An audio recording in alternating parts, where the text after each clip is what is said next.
लखीमपुर खीरी सान्हे के कलीदी मुलजिम आशीष मिश्रा कोर्ट में पेश नहीं हुए। Crime branch reserve report police line जिला खीरी में आशीष मिश्रा को पूछताछ के लिए पुलिस ने तलब किया था। इस सिलसिले में उत्तर प्रदेश पुलिस ने वजीर मुमलिकत दाखिला अजय मिश्रा के घर पर नोटिस चस्पा किया है। नोटिस में लिखा है कि तकुनिया गांव जिले के खीरी के ताल्लुक से जो बात आपके इल्म में है उसे बताने के लिए आपको हिदायत दी जाती है। पुलिस के मुताबिक अगर आशीष मिश्रा हाजिर नहीं होते हैं तो उनके खिलाफ कानूनी कार्रवाई की जाएगी।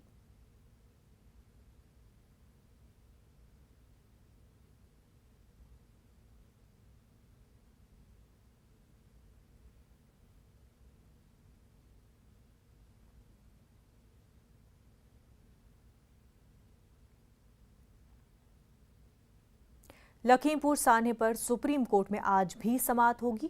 उत्तर प्रदेश हुकूमत को इस केस में आज स्टेटस रिपोर्ट दाखिल करना है। दरअसल जुमेरात को अदालत ने रियासती हुकूमत को इस केस में हुई पेशरफ्त की मालूमात देने का हुक्म दिया था।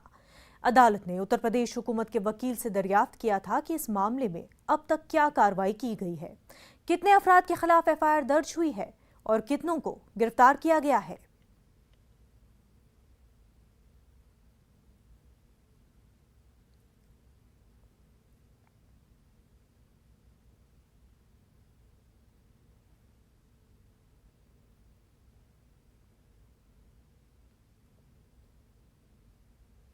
हमारे नुमाइंदे मनोज शर्मा इस वक्त हमारे साथ जुड़ चुके हैं। मनोज, आशीष को पूछताछ के लिए बुलाया गया था लेकिन वो हाजिर नहीं हुए हैं, अब आगे कैसे कार्रवाई होगी?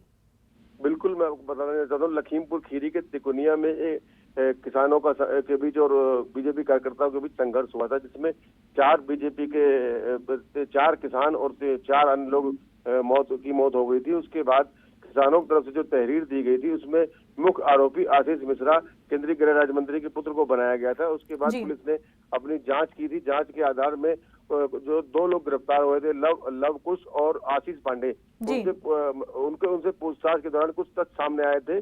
उनके बाद उनके आशीष मिश्रा के घर पे एक देर शाम में एक नोटिस चस्पा की गई थी। उन्हें 10 बजे तक आज सुबह हाजिर होने के लिए अपना पक्ष रखने के लिए बुलाया गया था क्राइम ब्रांच ने, लेकिन अब 10 बजे तक सुबह क्राइम ब्रांच तक आशीष मिश्रा नहीं पहुंचे। पुलिस अपने लीगल एडवाइजर के जरिए सलाह कर रही है कि क्या आगे कदम उठाया जा सकता है, क्या एक नोटिस और सर्व किया जा सकता है या उनको फरार घोषित किया जा सकता है। जी बिल्कुल मनोज, बेहद शुक्रिया आपका।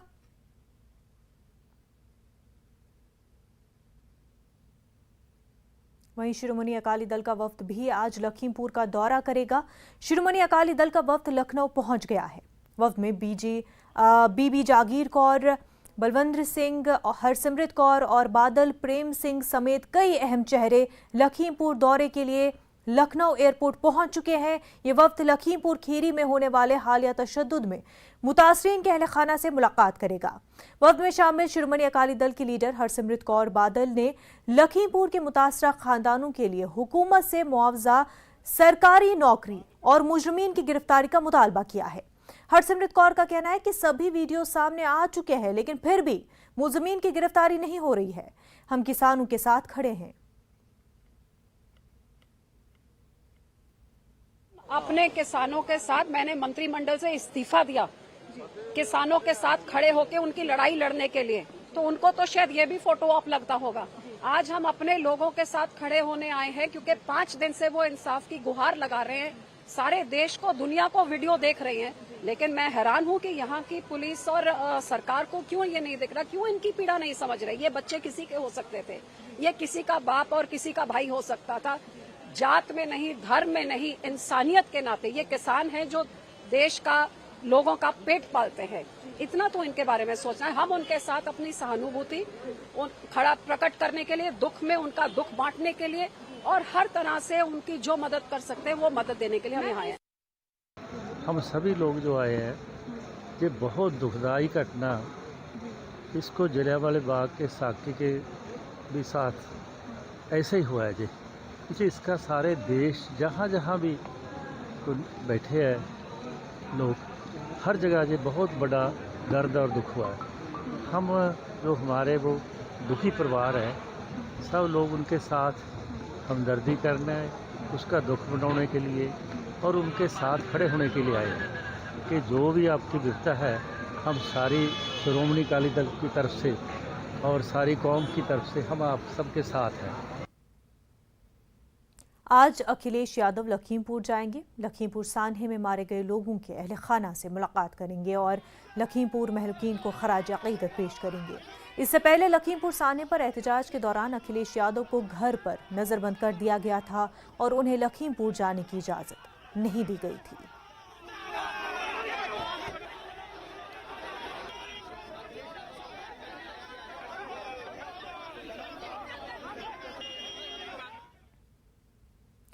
कश्मीर में मासूम शहरियों की हलाकतों का सिलसिला जारी है। कल भी संगम हायर सेकेंडरी स्कूल श्रीनगर में मिलिटेंटों ने 2 टीचरों को गोली मारकर हलाक कर दिया। उसमें से एक टीचर दीपक चंद का जस्ते खाकी उनके आबाई घर पहुंचा। जम्मू में महलूक उस्ताद के घर मातम पसरा हुआ है। हर तरफ मातम पिसरा हुआ है। लवाहिकीन का रो रो कर बुरा हाल हो गया है। दीपक चंद की आखिरी रसूमात दोपहर 12 बजे अदा की जाएंगी। दीपक के लवाहिकीन में बेवा अरहादना, 3 साला बेटी और ज़ईफ मां शामिल हैं।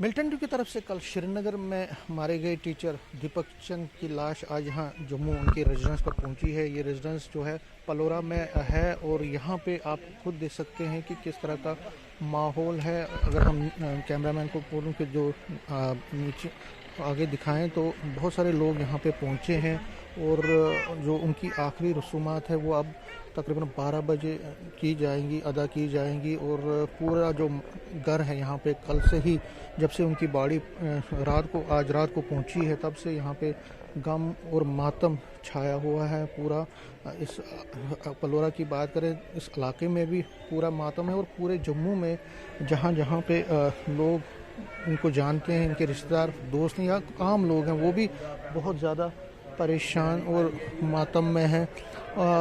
यहाँ पे जगह जगह पे आज इस कत्ल के ख़िलाफ़, इस किलिंग के ख़िलाफ़ प्रोटेस्ट किए जा रहे हैं। बहुत सारी संस्थाएं हैं जिसमें राजपूत सभा है, जम्मू चैम्बर ऑफ इंडस्ट्रीज़ है या बाकी जो सोशल और रिलीजियस ऑर्गेनाइजेशंस हैं उन्होंने भी जगह जगह पे प्रोटेस्ट और एहतजाज का एहतमाम किया हुआ है।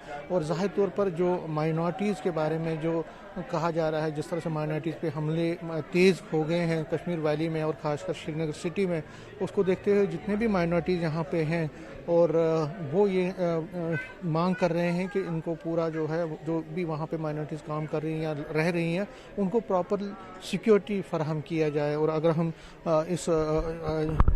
हम दीपक की बात करें तो वो वहाँ पे काम करते थे, PM पैकेज में काम करते थे और ज़ाहिर तौर पर उनके घर में जिस तरह से हमने कल भी कहा कि उनकी जो वाइफ है वो और 3 साल की बच्ची है उनकी, जिसको वो पीछे छोड़ गए हैं। और जो पूरा घर है यहाँ पे कल से ही लोग बराबर आप देख सकते हैं अभी भी है। और अब आखिरी रसूमात की जो है तैयारियाँ भी अंदर जो है मकान के अंदर की जा रही हैं। तो 12 बजे के करीब जो हमें बोला गया कि 12 बजे उनका अंतिम संस्कार किया जाएगा। तो कुल मिलाकर अगर हम देखें तो उनके घर वाले भी अब यही डिमांड कर रहे हैं कि जिस तरह से दीपक की हत्या हुई है ऐसी चीज़ें दोबारा ना हो।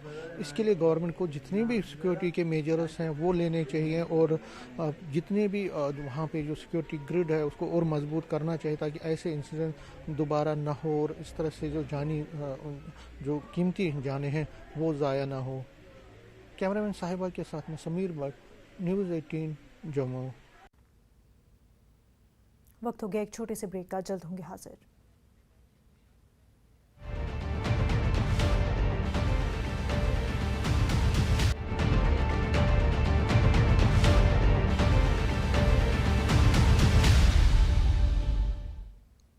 ब्रेक के बाद आपका खैर मकदम है। कश्मीर में मासूम शहरियों की हलाकतों का सिलसिला जारी है। कल भी संगम हायर सेकेंडरी स्कूल श्रीनगर में मिलिटेंटों ने 2 टीचरों को गोली मारकर हलाक कर दिया। आज सपेंद्र कौर की जस्ते खाकी को आखिरी रस्मात के लिए लिया जा रहा है। इस दौरान एहतजाज भी किया गया।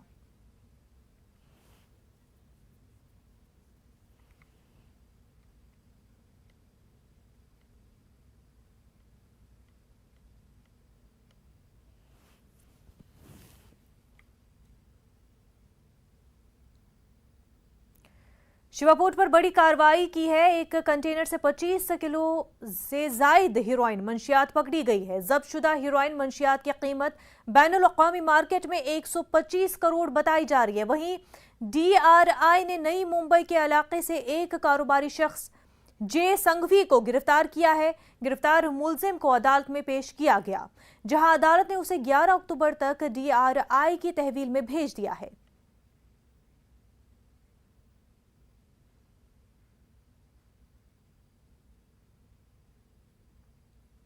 मुंबई से हमारे नुमाइंदे प्रशांत इस वक्त हमारे साथ बराह रास्त जुड़ चुके हैं। प्रशांत, पूरा मामला क्या है?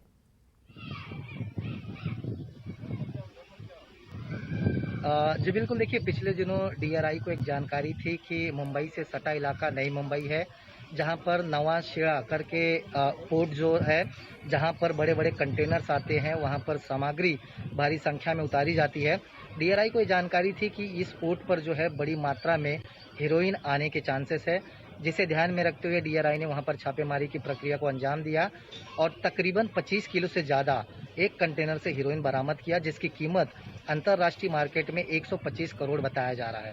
हालांकि जब आगे की तस्दीक शुरू की गई तो एक बिजनेसमैन जय संघवी का नाम सामने आया। उसकी गिरफ्तारी DRI की तरफ से की गई और अदालत में पेश किया गया। तो 11 तारीख तक जो है DRI के कस्टडी में संघवी को भेज दिया गया है। अब DRI संघवी से पूछताछ करके ये जानना चाहती है कि जिस व्यापार के संबंध में एक कंटेनर मंगाया गया था कि और इसके संपर्क में कौन कौन लोग हैं, और ये जो हीरोइन यहाँ पर नई मुंबई में लाई गई थी, क्या ये किसे सप्लाई करने वाले थे या विदेशों में भेजने वाले थे, तमाम चीज़ें हैं जिसे लेकर के DRI अब जो है आगे की जांच कर रही है।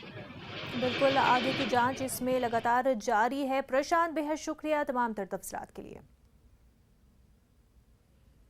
आगे बढ़ते हैं। एनसीपी के सीनियर लीडर नवाब मलिक आज दोपहर 3 बजे प्रेस कॉन्फ्रेंस करेंगे। ये press conference Rashtrawadi Bhavan बालाड state Mumbai में मुनक्किद होगी। प्रेस कॉन्फ्रेंस में नवाब मलिक एनसीबी की खामियों पर रोशनी डालेंगे। क्रूज पर छापेमारी के बाद एनसीबी के जोनल डायरेक्टर श्री समीर वानखेड़े ने मीडिया को बात करते समय बाइट दी थी कि हमने 8 से 10 लोगों को डिटेन किया है। अपनी प्रेस कॉन्फ्रेंस में मैंने ये सवाल उठाया था कि एक अधिकारी जो खुद रेड को मॉनिटर कर रहा था, वो इस तरह से वेग स्टेटमेंट कैसे दे रहा है कि 8 से 10 लोग, या तो 8 लोग हो सकते हैं या 10 लोग। हमने सवाल खड़ा किया था कि 2 लोगों को छोड़ा गया है। वीडियोस हमारे पास हैं कि ये लोगों को 2 लोग प्राइवेट अंदर जाकर वापस ला रहे हैं। दोनों लोगों को बैग के साथ अंदर ले गया था 10 लोगों के साथ, और बाद में सिलेक्टिवली इन 2 लोगों को छोड़ा गया। इन 2 लोगों में भारतीय जनता पार्टी के नेता का एक रिश्तेदार जो है, वो कौन है, कैसे छोड़ा गया, सारी जानकारी कल 12 बजे प्रेस में हम देंगे। और सवाल पूछते हैं कि समीर वानखेड़े 10 थे तो 8 लोगों को उन्होंने क्यों रखा, 2 लोगों को क्यों छोड़ा। पेट्रोल और डीजल की कीमतों में मुसलसल इजाफा जारी है। पेट्रोल की कीमत में 30 पैसे और डीजल में 35 पैसे का इजाफा हुआ है। आइए देखते हैं मुल्क के 4 बड़े शहरों में पेट्रोल डीजल की कीमत बढ़ने के बाद अब कितनी हो गई है। दिल्ली में पेट्रोल अब 103 रुपये 54 पैसे फी लीटर, वहीं डीजल 92 रुपये 12 पैसे हो गया है। जबकि मुंबई में पेट्रोल की कीमत 109 रुपये 54 पैसे, वहीं डीजल 99 रुपये 92 पैसे फी लीटर मिल रहा है। ऐसे ही कोलकाता में पेट्रोल 104 रुपये 23 पैसे, जबकि वहीं डीजल 95 रुपये 23 पैसे में फरोख्त हो रहा है।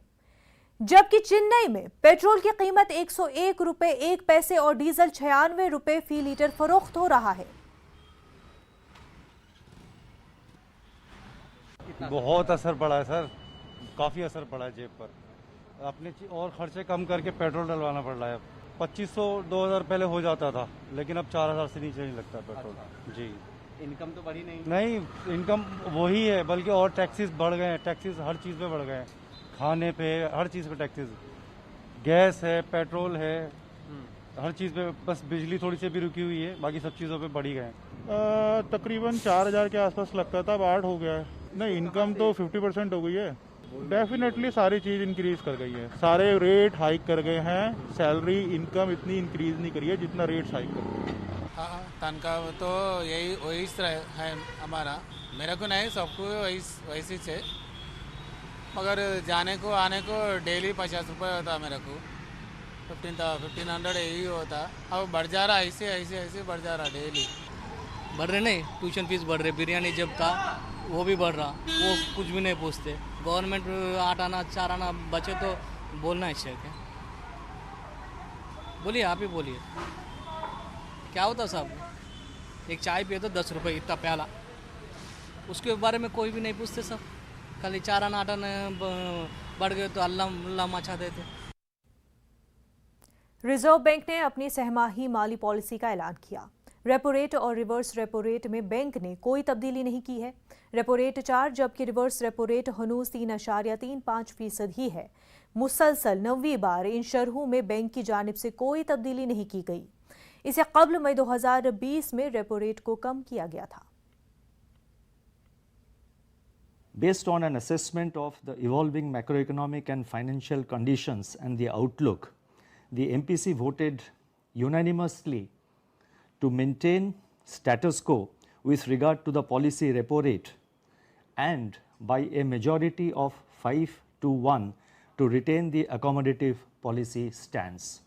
Consequently, the policy repo rate remains unchanged at 4% and the stance remains accommodative as long as necessary to revive and sustain growth on a durable basis and continue to mitigate the impact of COVID-19 on the economy while ensuring that inflation remains within the target going forward. Madhya Pradesh में 3 assembly और पार्लिमानी seat के लिए होने वाले ज़िमनी इंतखाबात को लेकर सियासी पार्टियों के जरिए वोटर्स तक पहुंचने के लिए हर रोज नया कार्ड खेला जा रहा है। भारतीय जनता पार्टी के जरिए 9 अक्टूबर से 13 अक्टूबर तक ज़िमनी इंतखाब होने वाली सीट के हर पोलिंग बूथ पर घर घर जाकर कन्या पूजन का कार्ड खेलने से सियासत शुरू हो गई है।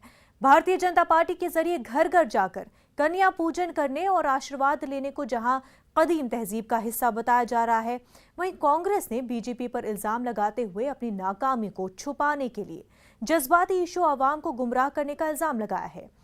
कांग्रेस का कहना है कि जो लोग कन्या पूजन की बात कर रहे हैं उन्हीं की सरकार में मध्य प्रदेश में सबसे ज्यादा बच्चियों के साथ जराइम और इस्मत दरी के वाकयात पेश आए हैं और इसका एतराफ खुद पीएम मोदी ने भी किया है।